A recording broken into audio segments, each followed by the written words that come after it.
1592년 5월 전쟁보다 먼저 병이 퍼지기 시작했습니다. 비가 그치지 않던 초여름의 남해안은 습기와 썩은 냄새로 가득 차 있었습니다. 아직 일본군의 대규모 해전은 시작되지도 않았지만 이순신 장군 휘하에 모인 수군 병사들의 몸은 이미 전쟁을 치르고 있었습니다. 칼과 화살이 아니라 눈에 보이지 않는 병이 먼저 사람을 쓰러뜨리고 있었습니다. 배 위에서 쓰러진 병사들의 수는 하루가 다르게 늘어났고 그 죽음은 적의 공격과는 전혀 다른 방식으로 다가오고 있었습니다.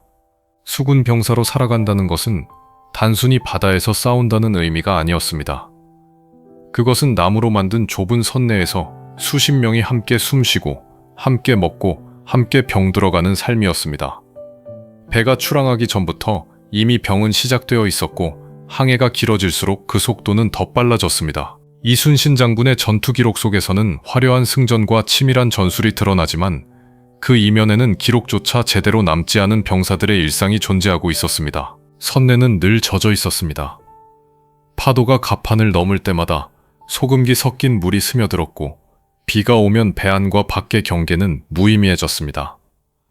옷은 마를 날이 없었고 피부는 항상 축축한 상태로 방치되었습니다. 이런 환경은 피부병이 번지기에 완벽한 조건이었습니다. 가렵고 붉게 부어오른 피부는 시간이 지나면서 고가갔고 긁힌 상처를 통해 세균이 침투했습니다. 병사들은 밤마다 잠을 이루지 못했고 몸을 긁는 소리와 신음이 배 안을 가득 채웠습니다. 식수는 항상 부족했습니다. 바닷물로 둘러싸인 배 위에서 마실 수 있는 물은 제한되어 있었고 그것마저도 오래 저장하면 쉽게 상했습니다. 물이 상하면 냄새와 맛이 변했지만 선택지는 없었습니다. 탈수는 서서히 병사들의 몸을 잠식했습니다. 입술은 갈라지고 혀는 굳어갔으며 소변의 양은 급격히 줄어들었습니다. 이런 상태에서 노를 젓고 도트를 올리며 장시간 노동을 이어가는 것은 몸을 천천히 말려 죽이는 일과 다르지 않았습니다. 이질은 가장 무서운 병이었습니다. 한 명이 걸리면 배 전체가 위험해졌습니다. 배설은 통제할 수 없었고 배 안에는 제대로 된 위생시설이 존재하지 않았습니다. 오염된 물과 음식, 손을 씻을 수 없는 환경은 이질을 폭발적으로 퍼뜨렸습니다. 병사들은 급격한 탈수와 고열에 시달렸고 하루아침에 걷지 못하는 상태가 되기도 했습니다. 전투 준비보다 먼저 쓰러진 동료를 들어올려 갑판 한쪽에 눕히는 일이 반복되었습니다. 이순신 장군은 이런 상황을 누구보다 잘 알고 있었습니다. 그의 난중일기에는 전투만큼이나 병사들의 건강 상태가 자주 언급됩니다. 그러나 그 기록조차 모든 현실을 담아내지는 못했습니다. 병사 개인의 고통, 밤마다 찾아오는 공포, 아침마다 줄어든 인원수가 주는 절망감은 숫자와 문장으로는 표현하기 어려웠습니다. 전쟁은 아직 시작도 하지 않았는데 이미 전열은 내부에서 무너지고 있었습니다. 병사들의 하루는 반복되는 노동으로 채워졌습니다. 해가 뜨기 전부터 노를 점검하고 돛과 밧줄을 손질하며 배바닥에 고인 물을 퍼내는 작업이 이어졌습니다. 이 과정에서 쉬는 시간은 거의 없었습니다. 극심한 피로는 면역력을 약화시켰고 작은 상처 하나가 곧바로 감염으로 이어졌습니다. 피로와 병은 서로를 증폭시키며 병사들의 몸을 빠르게 소모시켰습니다. 밤이 되면 배는 더욱 비좁아졌습니다. 모두가 같은 공간에 몸을 눕혔고 숨소리와 체온이 뒤섞였습니다. 열이 오른 병사의 몸은 주변을 더욱 덥게 만들었고 땀과 체액은 침구를 적셨습니다. 위생이라는 개념은 이곳에서는 사치에 가까웠습니다. 병이 도는 배에서는 전투 명령보다 먼저 사망 소식이 들려왔고 그 죽음은 조용히 처리되었습니다. 바다에 수장되거나 임시로 항구에 내려놓는 방식으로 사라졌습니다. 병사들은 일본군을 두려워했지만 그보다 더 무서운 것은 배 안에서 시작되는 병의 기미였습니다. 누군가 설사를 시작하면 모두의 표정이 굳어졌습니다. 피부에 이상한 반점이 나타나면 주변 사람들은 본능적으로 거리를 두려워했습니다. 그러나 배 위에서는 도망칠 공간이 없었습니다. 병은 언제나 바로 옆에 있었습니다. 이순신 장군의 수군은 강했습니다. 그러나 그 강함은 철저한 관리와 통제 위에 겨우 유지되고 있었습니다. 병사 한 명 한 명의 몸 상태는 곧 전투력으로 직결되었고 병은 가장 조용하면서도 치명적인 적이었습니다. 이 적은 전술로 막을 수 없었고 함포로 격퇴할 수도 없었습니다. 오직 버티는 것만이 유일한 대응이었습니다. 이 시기 수군 병사들의 삶은 영웅담 속의 용맹과는 거리가 멀었습니다. 그것은 질병과 피로, 공포와 인내로 이어진 연속된 하루였습니다. 배 위에서 살아남는다는 것은 전투에서 이기는 것보다 훨씬 더 어려운 일이었습니다. 전쟁의 시작점에서 이미 수많은 병사들이 보이지 않는 적에게 패배하고 있었습니다. 1592년의 바다는 조용했지만 배 안에서는 이미 수십 명이 쓰러지고 있었습니다. 이 이야기는 아직 시작에 불과했습니다.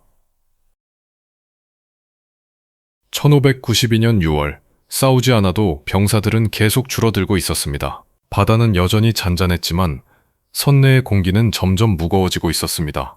출항한 지 시간이 흐를수록 배 안에서 들리는 소리는 노젓는 소리보다 기침과 헛구역질이 더 많아졌습니다. 일본군의 함선이 시야에 들어오기도 전에 병사들의 얼굴에는 이미 전투 후의 그림자가 드리워져 있었습니다. 이순신 장군 휘하의 수군 병사들에게 전쟁은 적과 마주하는 순간이 아니라 배 위에서 눈을 뜨는 매일 아침부터 시작되고 있었습니다. 이 시기에 수군 병사들은 대부분 농민이거나 어부 출신이었습니다. 평생 땅이나 얕은 바다에서 일하던 사람들이 갑작스럽게 전선의 바다로 끌려왔습니다. 그들의 몸은 장기간의 항해와 선내 생활에 익숙하지 않았습니다. 땅에서는 하루 일하고 밤에 쉬는 리듬이 있었지만 배 위에서는 그런 구분이 무너졌습니다. 밤낮 없이 이어지는 경계와 작업은 신체의 회복 시간을 빼앗았고 피로는 누적되어 빠져나갈 길이 없었습니다. 피로는 곧 병의 문을 열었습니다. 팔과 다리에 힘이 풀리고 어지럼증을 호소하는 병사들이 늘어났습니다. 노를 젓다 쓰러지는 일도 잦아졌고 갑판 위에서 중심을 잃고 넘어지는 사고도 빈번했습니다. 그러나 다친 병사를 충분히 쉬게 할 여유는 없었습니다. 한 명이 빠지면 남은 사람들이 그 몫을 나눠 짊어져야 했고 그 결과 또 다른 누군가가 쓰러졌습니다. 이 악순환은 전투보다 더 무서운 속도로 병사들을 잠식했습니다. 선내 식사는 생존을 위한 최소한의 것이었습니다. 말린 곡물과 소금에 절인 음식이 대부분이었고 신선한 채소나 과일은 거의 없었습니다. 이런 식단은 장기간 이어질수록 영양 결핍을 불러왔습니다. 잇몸이 붓고 피가 나는 증상이 나타났고 작은 상처가 잘 아물지 않았습니다. 병사들은 이유 없이 멍이 들고 관절 통증을 호소했습니다.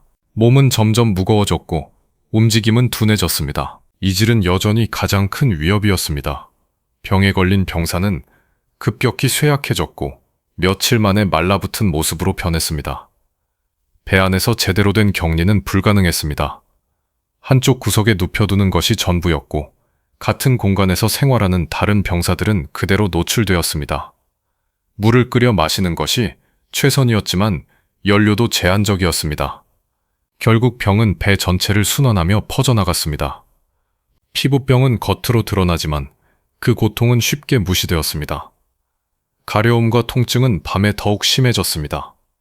잠을 이루지 못한 병사들은 다음날 더 큰 피로를 안고 일을 해야 했습니다. 피부가 갈라지고 피가 배어나오면 바닷물과 땀이 스며들어 상처를 자극했습니다. 이런 상처는 곧 감염으로 이어졌고 열이 오르며 전신 증상으로 발전했습니다. 이순신 장군은 병사들의 상태를 세심하게 살폈지만 모든 것을 해결할 수는 없었습니다. 당시의 의학 지식과 자원은 극히 제한적이었고 전시 상황에서 완벽한 위생을 유지하는 것은 불가능에 가까웠습니다. 장군은 가능한 한 배를 정박시켜 환자를 내려보내고자 했지만 작전과 경계는 멈출 수 없었습니다. 바다 위에서의 긴장은 항상 유지되어야 했고 그 대가는 병사들의 몸으로 치러졌습니다. 선내의 공포는 조용히 번졌습니다. 병이 시작되면 누구도 안전하지 않다는 사실을 모두가 알고 있었습니다. 전투에서는 살아남을 가능성이 있었지만 병은 예고 없이 찾아왔고 피할 방법이 없었습니다. 병사들은 자신의 몸 상태를 숨기기도 했습니다. 아프다고 말하면 짐이 될 수 있다는 두려움 때문이었습니다. 그러나 숨긴 병은 더 빠르게 악화되었고 결국 더 큰 피해로 돌아왔습니다. 밤이 깊어질수록 배 안은 숨 막히는 공간이 되었습니다. 환자의 신음, 뒤척이는 소리, 그리고 조용한 기도가 뒤섞였습니다. 별빛 아래 정박한 배는 겉으로는 평온해 보였지만 그 안에서는 하루를 버텨낸 사람들이 또 다른 하루를 두려워하고 있었습니다. 전투의 긴장보다 아침에 눈을 떴을 때 몸이 말을 듣지 않을까봐 느끼는 공포가 더 컸습니다. 이 시기에 수군 병사들에게 영웅적인 순간은 거의 없었습니다. 대신 끝없이 이어지는 일상과 싸우고 있었습니다. 병은 적보다 집요했고 피로는 칼보다 날카로웠습니다. 이순신 장군의 함대가 강인함을 유지할 수 있었던 것은 이런 현실 속에서도 버텨낸 병사들이 있었기 때문이었습니다. 그러나 그 대가는 너무도 컸습니다. 1592년 6월의 바다는 여전히 전운으로 가득 차 있었지만 배 안에서는 이미 또 다른 전쟁이 계속되고 있었습니다. 싸우지 않아도 쓰러지는 병사들, 이름 없이 사라지는 생명들. 이 전쟁은 기록되지 않았지만 가장 많은 희생을 남기고 있었습니다. 다음 이야기는 이런 환경 속에서 병사들이 어떻게 하루를 견뎌냈는지 그 구체적인 생활의 안쪽으로 더 깊이 들어가게 됩니다. 1592년 7월, 병사들의 하루는 새벽부터 이미 무너지고 있었습니다. 동이 트기도 전에 배 안에서는 몸을 일으키는 소리가 들려왔습니다. 정확히 말하면 일어나려다 포기하는 소리였습니다. 밤새 뒤척이던 병사들은 몸이 굳은 채로 눈을 떴고 관절은 녹이 슬 것처럼 뻣뻣했습니다. 어제와 같은 하루가 또 시작된다는 사실만으로도 숨이 막혔습니다. 전투가 있는 날보다 아무 일도 없는 날이 더 두려웠습니다. 아무 일도 없다는 것은 다시 병과 피로를 견뎌야 한다는 뜻이었기 때문입니다. 선내의 공기는 항상 눅눅했습니다.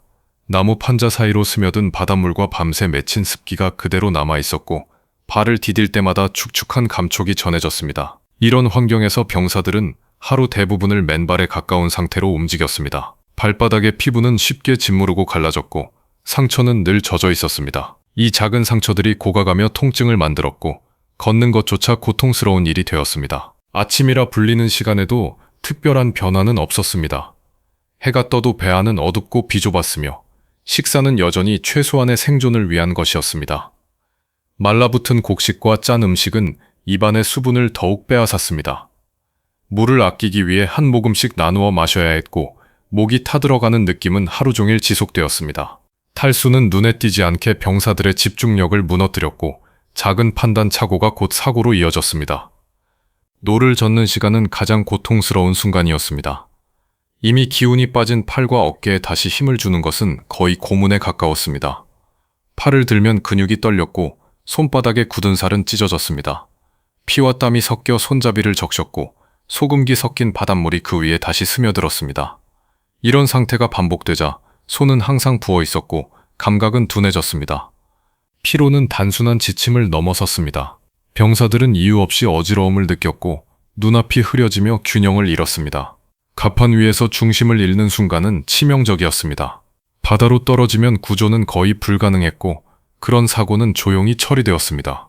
병사 한 명이 사라져도 배는 계속 움직여야 했고 남은 사람들은 아무 일도 없었다는 듯 다시 노를 잡았습니다. 병이 있는 병사들은 점점 눈에 띄지 않게 되었습니다. 걷는 속도가 느려지고 작업에서 뒤처졌습니다. 그러나 그들을 따로 돌볼 공간도 인력도 없었습니다. 아픈 병사는 자연스럽게 구석으로 밀려났고 그곳에서 조용히 상태가 악화되었습니다. 고열에 시달리는 몸은 식지 않았고 의식은 흐려졌습니다. 누군가 그 옆을 지나가다 숨이 멎은 것을 발견하는 일도 드물지 않았습니다. 위생은 사실상 존재하지 않았습니다. 배설물은 제한된 공간에서 처리되었고 파도가 거세지면 그 경계마저 무너졌습니다. 손을 씻을 물은 항상 부족했고 병사들은 같은 손으로 노를 잡고 음식을 먹었습니다. 이질이 퍼지는 과정은 너무도 자연스러웠습니다. 병은 특별한 사건이 아니라 일상의 일부처럼 스며들었습니다. 이순신 장군은 병사들의 이런 생활을 외면하지 않았습니다. 가능한 한 항구에 정박해 휴식을 취하게 하려 했고 병든 자를 내려보내려 노력했습니다. 그러나 전황은 그런 선택을 쉽게 허락하지 않았습니다. 일본군의 움직임은 언제나 위협적이었고 바다를 비우는 순간 그 대가는 치명적일 수 있었습니다. 결국 병사들의 몸은 전략의 일부가 되었고 소모되는 자원이 되었습니다. 정신적인 피로도 깊어졌습니다. 병사들은 매일 밤 같은 생각을 반복했습니다. 내일 아침까지 살아있을 수 있을지, 오늘 느끼는 이 통증이 병의 시작은 아닐지, 옆에 누운 동료가 밤을 넘길 수 있을지, 이런 생각은 잠을 더욱 멀어지게 만들었고 수면 부족은 다시 병을 불렀습니다. 악몽 속에서도 병사들은 노를 젓고 있었습니다. 전투가 가까워질수록 병사들의 몸은 오히려 더 약해졌습니다. 싸움을 앞두고 긴장이 높아지면 면역은 더 쉽게 무너졌습니다. 병은 이 틈을 놓치지 않았습니다. 전투를 준비하는 배 안에서는 이미 또 다른 패배가 진행되고 있었습니다. 싸우기도 전에 쓰러지는 병사들이 늘어났고 그 숫자는 누구도 정확히 세지 못했습니다. 1592년 7월에 수군 병사들은 이렇게 하루를 보냈습니다. 기록에는 남지 않는 시간들이 쌓여 전투의 이면을 이루고 있었습니다. 영웅의 이름 뒤에 가려진 이 평범한 하루들이 없었다면 바다 위의 승리도 존재할 수 없었습니다. 그러나 그 사실을 아는 사람은 많지 않았습니다. 다음 이야기는 이런 일상 속에서 병사들이 어떻게 서로를 버티게 했는지 그 조용한 연대와 붕괴의 순간을 따라가게 됩니다. 1592년 8월, 병사들은 서로를 의지하면서도 점점 고립되어 갔습니다. 여름의 끝자락으로 접어들었지만 배 안의 공기는 전혀 가벼워지지 않았습니다. 오히려 더 무거워졌습니다. 습기와 열기는 나무 틈에 깊숙이 스며들었고 배는 마치 살아있는 몸처럼 병을 품고 있었습니다. 병사들은 이 공간 안에서 서로를 바라보며 하루를 시작했지만 그 시선에는 말로 표현할 수 없는 긴장이 섞여 있었습니다. 누가 아픈지, 누가 다음으로 쓰러질지 모두가 본능적으로 살피고 있었습니다. 함께 버틴다는 것은 쉽지 않은 일이었습니다. 병이 도는 상황에서는 가까이 있는 사람이 곧 위협이 되기도 했습니다. 기침 소리 하나, 얼굴빛의 변화 하나에도 병사들은 예민해졌습니다. 누군가 설사를 시작했다는 소문이 돌면 배 안의 공기는 순식간에 얼어붙었습니다. 그러나 피할 수 있는 공간은 없었습니다. 서로의 숨결이 닿는 거리에서 살아가는 이상 병사들은 두려움을 안고 같은 공간을 공유해야 했습니다. 이 시기에 병사들 사이에는 묘한 침묵이 형성되었습니다. 불필요한 움직임과 말은 줄어들었고 각자는 자신의 몸 상태에 더욱 집중했습니다. 작은 통증에도 민감해졌고 열이 오르는 느낌이 들면 스스로를 억눌렀습니다. 아프다는 사실을 드러내는 것은 곧 배에 부담이 된다는 의미였기 때문입니다. 누군가 쓰러지면 남은 사람들이 그 몫을 떠안아야 했습니다. 이 사실은 병사들을 침묵하게 만들었습니다. 그러나 완전히 고립될 수는 없었습니다. 배 위의 노동은 협력이 없으면 불가능했습니다. 노를 젓는 리듬, 돛을 올리는 타이밍, 닷을 내리는 순간까지 모든 것이 맞물려야 했습니다. 병사들은 말없이 서로의 움직임을 읽었습니다. 힘이 빠진 동료의 노가 늦어지면 옆 사람이 조금 더 힘을 보탰습니다. 그것은 연대라기보다 생존을 위한 본능적인 조정이었습니다. 밤이 되면 이 미묘한 균형은 더 흔들렸습니다. 열이 오른 병사의 몸은 주변을 더욱 덥게 만들었고 숨소리는 불규칙해졌습니다. 병사들은 잠결에도 그 변화를 느꼈습니다. 누군가의 호흡이 갑자기 멈추거나 몸부림이 잦아지면 모두가 조용히 긴장했습니다. 불을 밝히지 않은 채 상태를 확인하는 일은 위험했고 대부분은 아침이 오기를 기다렸습니다. 아침에 움직임이 없으면 그제야 사실을 받아들였습니다. 죽음은 점점 일상이 되었습니다. 처음에는 충격이었지만 시간이 지나면서 감정은 마비되었습니다. 병사들은 울거나 소리치지 않았습니다. 그럴 힘도 여유도 없었습니다. 시신은 가능한 한 빠르게 처리되었습니다. 배 위에 오래 두는 것은 또 다른 병을 부를 수 있었기 때문입니다. 바다에 맡기거나 정박지에서 조용히 내려놓는 방식이 반복되었습니다. 그 과정은 의식이라기보다 작업에 가까웠습니다. 이순신 장군은 이런 상황 속에서도 함대를 유지해야 했습니다. 병사 한 명 한 명의 상태를 모두 돌볼 수는 없었지만 장군은 배 전체의 흐름을 살폈습니다. 병이 심한 배는 임무에서 잠시 제외하거나 항해를 조정했습니다. 그러나 전선은 끊임없이 움직이고 있었고 완벽한 회복을 기다릴 시간은 없었습니다. 병사들은 회복되지 않은 몸으로 다시 바다에 나섰습니다. 정신적인 고립은 육체적인 고통만큼이나 깊었습니다. 병사들은 점점 자신의 생각 속으로 숨어들었습니다. 미래에 대한 상상은 사라졌고 하루를 넘기는 것이 유일한 목표가 되었습니다. 집과 가족에 대한 기억은 오히려 고통을 키웠습니다. 그래서 많은 병사들은 그런 생각을 의도적으로 밀어냈습니다. 배 위의 현실에만 집중하려 애썼습니다. 이 과정에서 병사들 사이의 관계는 변했습니다. 친밀함은 줄어들고 기능적인 관계가 남았습니다. 함께 일하고 함께 버티지만 감정은 최소화되었습니다. 누군가 쓰러져도 깊이 들여다보지 않았습니다. 그것은 냉정함이 아니라 살아남기 위한 방어였습니다. 감정에 휘말리면 다음 날을 버티기 어려웠기 때문입니다. 그러나 완전히 사라지지 않는 것이 있었습니다. 아주 작은 배려와 습관적인 행동들이었습니다. 물을 나눌 때 조금 더 아픈 사람에게 먼저 건네거나 노를 교대할 때 무거운 쪽을 잠시 대신 잡아주는 일들이 있었습니다. 이런 행동들은 크게 드러나지 않았지만 병사들을 하루 더 버티게 만드는 힘이었습니다. 1592년 8월의 수군 병사들은 이렇게 서로에게 의지하면서도 점점 고립되어 갔습니다. 병은 개인을 분리시키고 동시에 모두를 묶어두었습니다. 이 모순된 상태 속에서 병사들은 조용히 버텼습니다. 기록에 남지 않는 이 시간들은 전투의 승패만큼이나 중요한 의미를 지니고 있었습니다. 다음 이야기는 이런 극한의 환경 속에서 병사들의 몸이 어떻게 한계에 다다랐는지, 그리고 그 한계를 넘는 순간들이 어떻게 찾아왔는지를 따라가게 됩니다. 1592년 9월, 병사들의 몸은 분명한 한계선을 넘고 있었습니다. 아침이 와도 회복은 없었습니다. 하루를 자고 나면 조금은 나아질 것이라는 기대는 이미 오래전에 사라졌습니다. 오히려 눈을 뜨는 순간부터 몸이 이전보다 더 무겁게 느껴졌습니다. 팔과 다리는 납처럼 굳어 있었고 허리를 펴는 데에도 시간이 필요했습니다. 병사들은 스스로의 몸이 더 이상 자신의 것이 아니라는 감각을 느끼기 시작했습니다. 명령을 이해하고 마음은 움직이려 하지만 몸이 그 속도를 따라오지 못하는 순간이 잦아졌습니다. 이 시기에 가장 먼저 무너진 것은 체력이 아니라 감각이었습니다. 더위와 냄새, 통증에 대한 감각이 둔해졌습니다. 원래라면 견딜 수 없었을 악취와 불쾌감이 어느 순간부터는 배경처럼 느껴졌습니다. 썩은 물냄새와 땀, 배설물의 기운이 섞인 공기 속에서도 병사들은 아무렇지 않게 숨을 쉬었습니다. 이것은 적응이 아니라 신체가 더 이상 경고를 보내지 못하는 상태에 가까웠습니다. 탈수는 점점 더 위험한 형태로 나타났습니다. 물을 마셔도 갈증이 해소되지 않았고 입안은 항상 마른 상태였습니다. 어지럼증은 갑작스럽게 찾아왔고 눈앞이 하얘지며 잠시 의식을 잃는 병사들도 있었습니다. 노를 젓다 그대로 주저앉거나 돛을 올리다 손에서 힘이 빠지는 장면이 더 이상 낯설지 않았습니다. 이런 순간들은 전투 중이었다면 치명적이었겠지만 다행인지 불행인지 아직 큰 교전은 없었습니다. 이질로 인한 쇠약은 특히 빠르게 사람을 무너뜨렸습니다. 며칠 만에 체중이 급격히 줄었고 얼굴은 해쓱해졌습니다. 걸음걸이는 불안정해졌고 숨은 가빠졌습니다. 배 안에서는 이런 상태를 오래 숨길 수 없었습니다. 그러나 그렇다고 해서 특별한 조치가 가능했던 것도 아니었습니다. 약은 제한적이었고 휴식은 사치였습니다.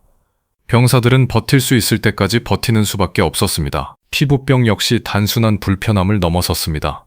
상처는 깊어졌고 곱은 부위에서는 열이 퍼졌습니다. 팔과 다리를 움직일 때마다 통증이 따라왔고 옷이 스칠 때조차 고통스러웠습니다. 그럼에도 병사들은 일을 멈추지 않았습니다. 멈추는 순간 그 자리를 누군가가 대신해야 했고 그 누군가는 이미 한계에 가까웠기 때문입니다. 이순신 장군은 병사들의 상태가 위험 수준에 이르렀다는 것을 분명히 인식하고 있었습니다. 그의 기록에는 병으로 인한 전력 손실에 대한 우려가 반복해서 등장합니다. 그러나 장군이 할 수 있는 선택은 제한적이었습니다. 병사들을 모두 쉬게 하면 바다는 비게 되고 바다가 비면 일본군에게 길을 내주는 셈이었습니다. 결국 장군은 병사들의 소모를 감수하면서도 최소한의 전력을 유지하는 쪽을 택할 수밖에 없었습니다. 정신적인 붕괴도 이 시기에 본격화되었습니다. 병사들은 점점 말수가 줄었고 표정은 굳어갔습니다. 웃음은 사라졌고 감정의 기복도 줄었습니다. 이것은 차분함이 아니라 무감각에 가까웠습니다. 기쁨도 두려움도 희미해진 상태에서 병사들은 자동적으로 움직였습니다. 명령이 내려오면 몸을 일으키고 손을 뻗고 다시 제자리로 돌아왔습니다. 꿈속에서도 병사들은 배 위에 있었습니다. 노를 젓고 물을 퍼내고 쓰러진 동료를 옮기는 장면이 반복되었습니다. 잠에서 깨어도 현실과 꿈의 경계는 분명하지 않았습니다. 이런 상태는 판단력을 흐리게 했고 작은 실수로 이어졌습니다. 밧줄을 제대로 묶지 못하거나 장비 점검을 놓치는 일이 늘어났습니다. 이는 전투가 벌어질 경우 치명적인 결과를 낳을 수 있는 징조였습니다. 이 시기에 수군 병사들은 더 이상 일본군을 상상하지 않았습니다. 그들의 시야는 배 안으로 좁아졌고 관심사는 오직 자신의 몸 상태와 오늘 하루를 넘길 수 있는지에 집중되었습니다. 전쟁의 목적이나 대의는 머릿속에서 희미해졌습니다. 살아남는 것, 그것만이 분명한 목표였습니다. 1592년 9월의 바다는 여전히 긴장 속에 있었지만 배 위의 병사들은 이미 깊은 소모 상태에 빠져 있었습니다. 이 한계는 언젠가 반드시 결과로 나타날 것이었습니다. 다음 이야기는 이런 극단적인 상황 속에서 실제 전투가 병사들에게 어떤 의미로 다가왔는지, 그리고 병든 몸으로 맞이한 해전의 순간들을 따라가게 됩니다. 1592년 10월, 전투는 병든 몸 위에서 시작되었습니다. 가을로 접어들었지만 병사들의 몸에는 계절의 변화가 위안이 되지 못했습니다. 기온이 내려가자 오히려 또 다른 문제가 시작되었습니다. 밤의 냉기가 선내로 스며들며 땀에 젖은 몸을 식혔고 그 차가움은 깊숙이 파고들었습니다. 낮에는 여전히 일을 해야 했고 밤에는 체온을 유지하기 어려웠습니다. 열과 오한이 번갈아 찾아왔고 감기와 비슷한 증상들이 퍼지기 시작했습니다. 병사들은 더 이상 어느 것이 기존의 병이고 어느 것이 새로운 병인지 구분하지 못했습니다. 이 시기에 전투 준비는 본격화되었습니다. 일본군의 움직임이 잦아졌고 긴 항해와 경계가 이어졌습니다. 병사들은 이미 지쳐 있었지만 전투는 선택이 아니라 예정된 일이었습니다. 무기를 점검하고 화포를 정비하는 과정에서도 손은 떨렸습니다. 집중하려 해도 머리가 맑지 않았고 작은 소음에도 쉽게 놀랐습니다. 병든 몸은 긴장을 유지하는 것조차 힘겨웠습니다. 해전이 가까워질수록 배 안의 공기는 더 팽팽해졌습니다. 그러나 그것은 기대나 각오의 긴장이 아니었습니다. 몸이 말을 듣지 않는 상태에서 싸워야 한다는 현실이 주는 압박이었습니다. 병사들은 자신의 자리가 어디인지 알고 있었지만 그 자리에 설 수 있을지 확신하지 못했습니다. 갑판 위에 오르는 것 자체가 이미 큰 부담이었습니다. 전투가 시작되었을 때 병사들의 감각은 왜곡된 상태였습니다. 포성이 울리면 귀가 먹먹해졌고 진동은 뼛속까지 전해졌습니다. 이미 지쳐있던 몸은 그 충격을 온전히 흡수하지 못했습니다. 몇몇 병사들은 포성을 들은 직후 방향 감각을 잃었고 짧은 순간 멍해졌습니다. 그러나 멈출 수는 없었습니다. 몸이 따라오지 않아도 손은 자동적으로 움직여야 했습니다. 노를 젓는 병사들의 상태는 특히 심각했습니다. 전투 중에는 평소보다 더 강한 힘이 필요했습니다. 그러나 팔과 어깨는 이미 한계에 가까웠습니다. 근육이 경련을 일으키며 수축했고 통증은 날카롭게 올라왔습니다. 이를 악물고 버티는 동안 숨은 점점 가빠졌습니다. 산소가 부족한 느낌은 공포를 키웠고 공포는 다시 호흡을 흐트러뜨렸습니다. 이질과 탈수로 약해진 병사들은 전투 중에도 쓰러졌습니다. 갑판 위에서 중심을 잃고 넘어지는 장면이 보였고 그 순간 주변 병사들이 대신 자리를 메웠습니다. 쓰러진 사람을 제대로 돌볼 여유는 없었습니다. 전투는 계속되고 있었고 배는 움직여야 했습니다. 일부 병사들은 전투가 끝난 뒤에야 다시 일어났고 일부는 끝내 움직이지 못했습니다. 이순신 장군의 지휘는 이런 상황 속에서도 흔들리지 않았습니다. 장군은 병사들의 상태를 알고 있었지만 전투의 흐름을 멈출 수는 없었습니다. 대신 가능한 한 배의 움직임과 전술로 병사들의 부담을 줄이려 했습니다. 적과의 거리를 조절하고 포격 위주의 싸움을 선택하는 판단에는 병사들의 현실이 반영되어 있었습니다. 그것은 단순한 전술이 아니라 병든 병사들을 고려한 선택이었습니다. 전투가 끝난 뒤의 풍경은 더욱 조용했습니다. 승패와 상관없이 배 안에는 무거운 침묵이 내려앉았습니다. 부상자와 병자는 구분하기 어려웠습니다.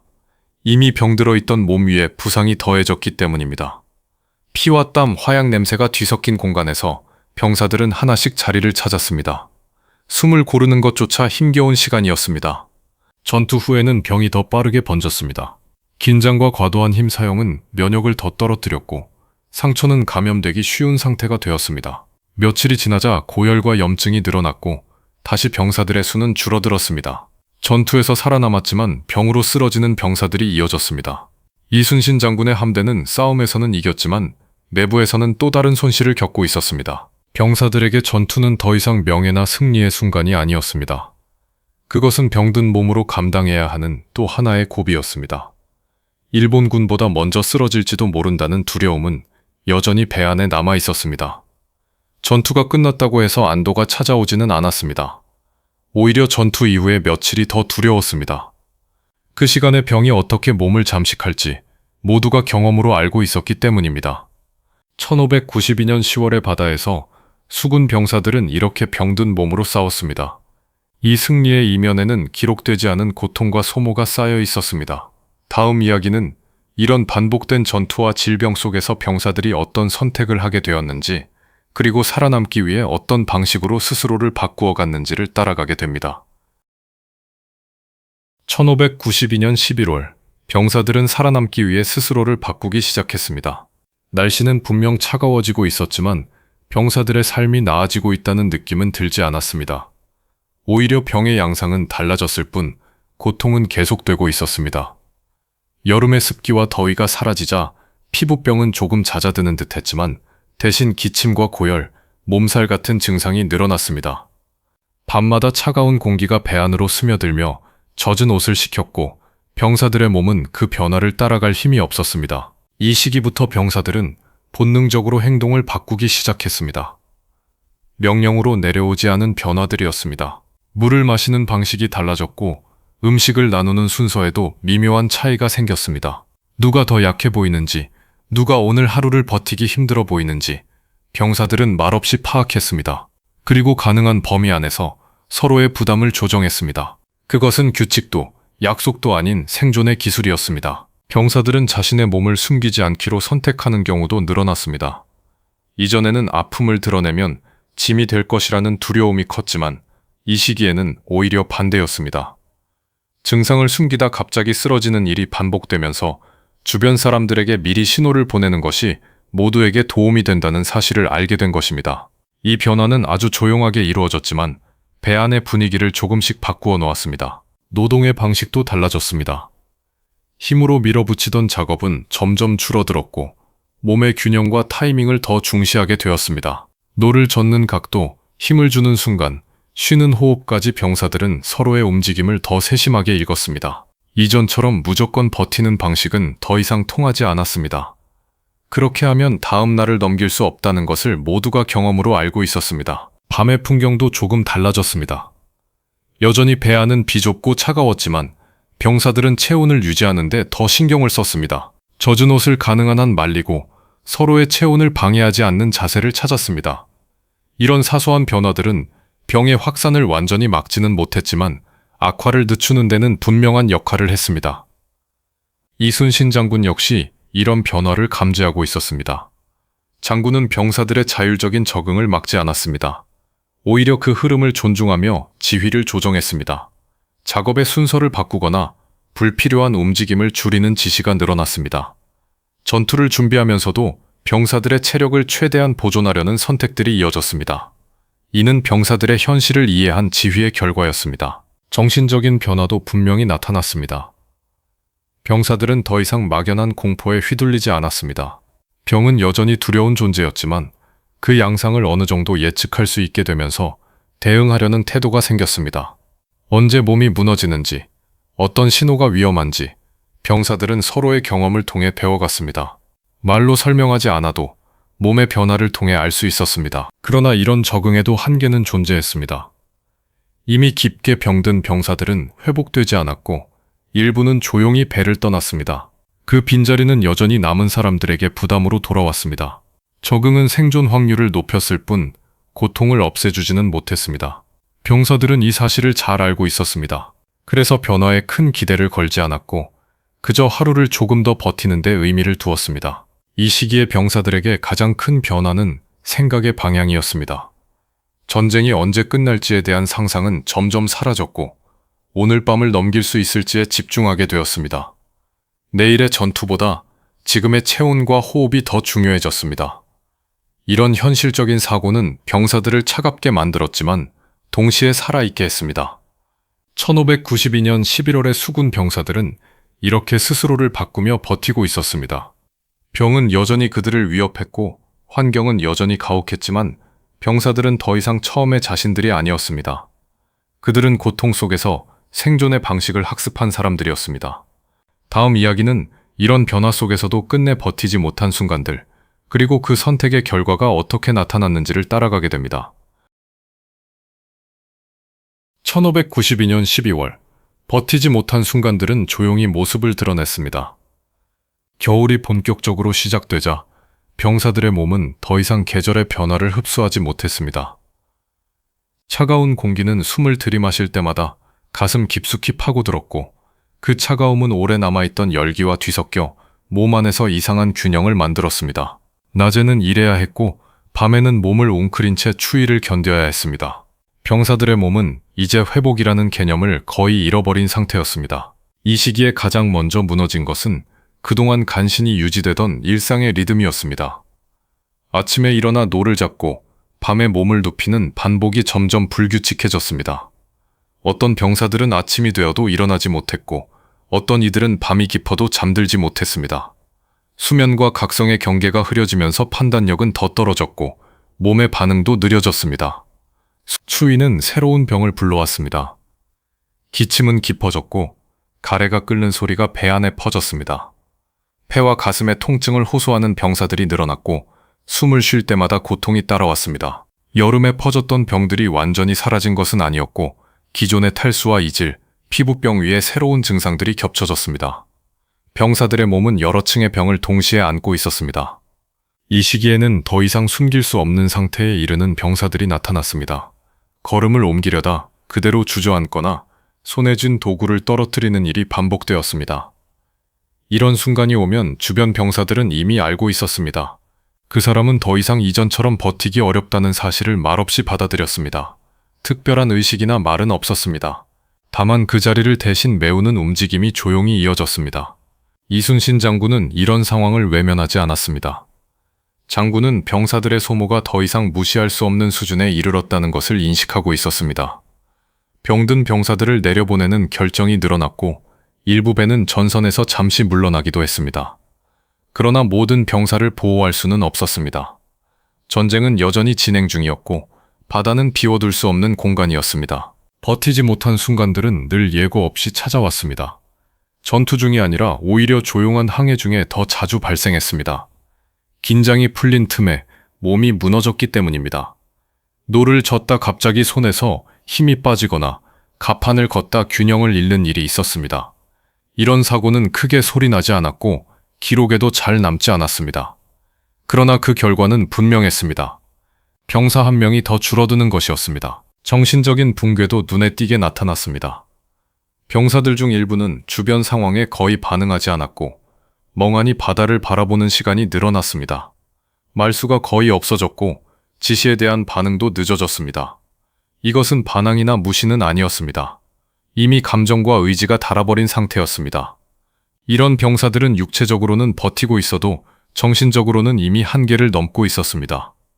이런 상태는 전염처럼 퍼졌습니다. 한 명이 무너지는 모습을 보는 것만으로도 다른 병사들의 마음은 크게 흔들렸습니다.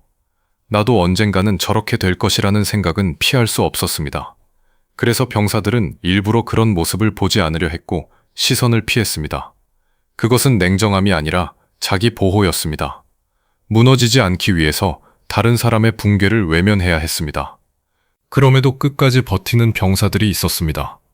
몸은 말라 있었고 얼굴은 창백했지만 움직임만큼은 유지하려 애썼습니다. 이들은 특별히 강한 사람들이라기보다 우연히 병의 직격을 피했거나 타이밍이 조금 더 좋았던 사람들이었습니다. 살아남음은 능력이 아니라 많은 경우 운에 가까웠습니다. 이 사실을 병사들 스스로도 알고 있었습니다. 1592년 12월의 바다에서 수군 병사들은 이렇게 각자의 한계와 마주하고 있었습니다. 누군가는 버텼고 누군가는 조용히 사라졌습니다. 병은 공평하지 않았고 환경도 마찬가지였습니다. 다음 이야기는 이 긴 겨울을 지나며 병사들의 삶이 어떤 방향으로 흘러갔는지, 그리고 이 경험이 그들에게 무엇을 남겼는지를 따라가게 됩니다. 1593년 1월, 긴 겨울은 병사들의 삶을 완전히 다른 방향으로 밀어내고 있었습니다.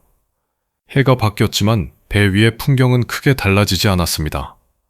다만 공기의 온도와 빛의 각도가 바뀌었을 뿐이었습니다. 새해라는 개념은 병사들에게 거의 의미가 없었습니다. 날짜를 세는 일도 점점 흐려졌고 며칠이 지났는지보다 오늘 몸이 얼마나 움직이는지가 더 중요해졌습니다. 시간은 더 이상 흐르는 것이 아니라 버텨내야 할 덩어리처럼 느껴졌습니다. 겨울이 깊어질수록 병사들의 생활은 더욱 단순해졌습니다.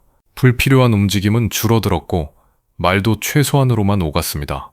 몸을 아끼는 것이 곧 생존과 직결된다는 사실을 모두가 알고 있었기 때문입니다. 노를 젓는 시간 외에는 가능한 한 몸을 웅크리고 체온을 유지하려 했습니다. 이 과정에서 배아는 더욱 조용해졌고 침묵은 하나의 규칙처럼 자리 잡았습니다. 병의 양상도 변했습니다. 급격히 쓰러지는 경우보다는 서서히 말라가는 경우가 늘어났습니다. 병사들의 얼굴은 점점 각이 져갔고 눈은 깊게 들어갔습니다. 숨소리는 거칠어졌고 작은 움직임에도 숨이 찼습니다. 이 상태에서의 하루는 싸움이라기보다 유지에 가까웠습니다. 몸이 더 나빠지지 않도록 유지하는 것, 그것이 유일한 목표가 되었습니다. 이 시기에는 병사들 사이에서 묘한 거리감이 형성되었습니다. 이전처럼 서로의 상태를 세심히 살피기보다는 각자가 자신의 한계를 관리하는 데 집중했습니다. 누군가 아파 보이더라도 쉽게 다가가지 않았고 도움을 주는 행동도 줄어들었습니다. 이는 이기심이 아니라 현실적인 선택이었습니다. 한 사람에게 과도하게 힘을 쓰는 순간 자신의 균형이 무너질 수 있다는 것을 모두가 알고 있었기 때문입니다. 이순신 장군의 지휘 아래 함대의 운영 방식도 더 절제된 형태로 바뀌었습니다. 무리한 항해는 줄어들었고 병사들의 상태를 고려한 배치가 이루어졌습니다. 장군은 전투의 성과보다 함대의 지속을 더 중요하게 판단해야 하는 시점에 와 있었습니다. 싸움에서 이기는 것만큼 다음 달에도 배를 움직일 수 있는지가 중요한 문제가 되었습니다. 병사들은 이런 변화를 체감하고 있었습니다. 이전처럼 끊임없이 몰아붙이는 분위기는 줄어들었고 대신 조심스럽고 느린 흐름이 자리 잡았습니다. 그러나 느려졌다고 해서 편해진 것은 아니었습니다. 오히려 긴장감은 더 오래 지속되었습니다. 언제 다시 전투가 벌어질지, 그때 자신의 몸이 버틸 수 있을지 알 수 없었기 때문입니다. 정신적으로도 병사들은 이전과 다른 상태에 들어섰습니다. 공포는 더 이상 날카롭게 다가오지 않았고 대신 무력감에 가까운 감정이 자리 잡았습니다. 병은 언제든 찾아올 수 있고 그 결과는 통제할 수 없다는 인식이 깊어졌습니다. 이런 생각은 사람을 차분하게 만들기도 했지만 동시에 삶의 의지를 조금씩 깎아냈습니다. 그럼에도 병사들은 완전히 무너지지 않았습니다. 이유는 단순했습니다. 비유는 단순했습니다. 배가 움직이고 있었고 해야 할 일이 남아 있었기 때문입니다. 노를 젓고 장비를 점검하고 바다를 살피는 행위들은 병사들을 현재에 묶어두었습니다. 생각할 여유가 없다는 사실이 오히려 버팀목이 되었습니다. 몸이 움직이는 한 삶은 계속된다는 감각이 남아 있었습니다. 이 시기에 병사들은 더 이상 자신을 영웅으로 상상하지 않았습니다. 대신 자신을 하나의 부품처럼 인식했습니다. 배를 움직이는 수많은 요소 중 하나, 빠지면 전체가 흔들리는 존재라는 자각이 생겼습니다. 이 인식은 자존감을 낮추기도 했지만 동시에 책임감을 남겼습니다. 자신이 버텨야 다른 사람도 버틸 수 있다는 생각은 마지막까지 손을 놓지 않게 만들었습니다. 1593년 1월의 수군 병사들은 이렇게 겨울을 건너고 있었습니다. 병은 여전히 그들 곁에 있었고 환경은 여전히 가혹했지만 병사들은 이전과 다른 방식으로 그 현실을 받아들이고 있었습니다. 이 변화는 눈에 띄지 않았지만 함대를 유지하는 데 결정적인 역할을 하고 있었습니다. 1593년 봄, 살아남은 병사들의 몸에는 전쟁보다 깊은 흔적이 남아 있었습니다. 계절이 바뀌면서 바다는 조금씩 색을 되찾았지만 병사들의 몸은 쉽게 회복되지 않았습니다. 겨울의 끝은 곧바로 안도를 의미하지 않았습니다. 추위가 물러가자 그동안 억눌려 있던 병들이 다시 모습을 드러냈습니다. 약해진 몸은 새로운 환경 변화에도 민감하게 반응했고 병사들은 여전히 하루하루를 조심스럽게 넘겨야 했습니다. 봄은 시작이 아니라 또 다른 시험이었습니다. 이 시기에 병사들의 모습은 이전과 확연히 달라져 있었습니다. 몸은 마르고 굳어 있었고 움직임은 느렸습니다. 그러나 그 안에는 묘한 안정감이 자리 잡고 있었습니다. 무엇이 자신을 무너뜨리는지, 어떤 상태가 위험한지 병사들은 이미 몸으로 알고 있었습니다. 더 이상 무리한 기대도 불필요한 용기도 없었습니다. 살아남는 법을 체득한 사람들이었습니다. 이순신 장군 휘하의 수군이 끝내 무너지지 않았던 이유는 화려한 전술이나 무기만이 아니었습니다. 그 바탕에는 이렇게 병든 몸으로도 자리를 지킨 병사들의 축적된 시간이 있었습니다. 기록에는 남지 않는 수많은 하루들, 싸움이 없는 날에도 계속된 긴장과 소모가 함대를 떠받치고 있었습니다. 병사 한 명 한 명의 버팀이 모여 바다는 끝내 비워지지 않았습니다. 전쟁이 끝난 뒤에도 이 병사들의 삶은 쉽게 돌아오지 않았습니다. 살아 돌아간 이들 중 많은 사람들은 이전의 몸을 되찾지 못했습니다. 만성적인 통증과 피로, 소화 문제와 호흡 곤란은 오래 남았습니다. 밤에 잠을 이루지 못하거나 작은 냄새와 소리에 과민하게 반응하는 경우도 있었습니다. 전쟁은 끝났지만 병은 몸 안에 남아 있었습니다. 이들의 기억 속에서 일본군은 분명한 적이었지만 가장 오래 남은 공포는 병이었습니다. 눈에 보이지 않고 피할 수 없으며 어느 순간 옆 사람을 쓰러뜨리는 존재였습니다. 병사들은 전투보다 병을 더 두려워했던 이유를 전쟁이 끝난 뒤에도 잊지 못했습니다. 그것은 패배의 공포가 아니라 서서히 무너지는 몸을 지켜봐야 했던 경험에서 비롯된 것이었습니다. 역사는 종종 결과로 사람을 평가합니다. 어느 해전에서 이겼는지, 어떤 전략이 성공했는지를 기록합니다. 그러나 그 결과 뒤에는 수많은 병사들의 일상이 쌓여 있었습니다.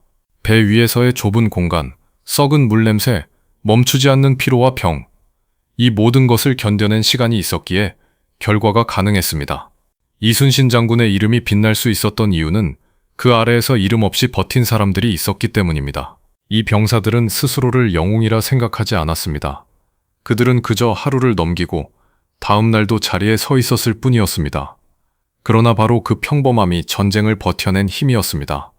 병든 몸으로도 노를 놓지 않았고 쓰러지기 직전까지 자신의 자리를 지켰습니다. 그 선택들은 기록되지 않았지만 바다 위에 분명히 남아 있었습니다.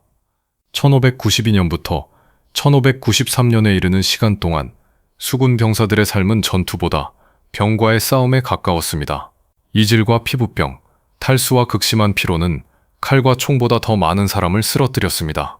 비좁은 선내 환경과 위생 문제는 한번 병이 돌기 시작하면 전투 없이도 수십 명을 무너뜨렸습니다.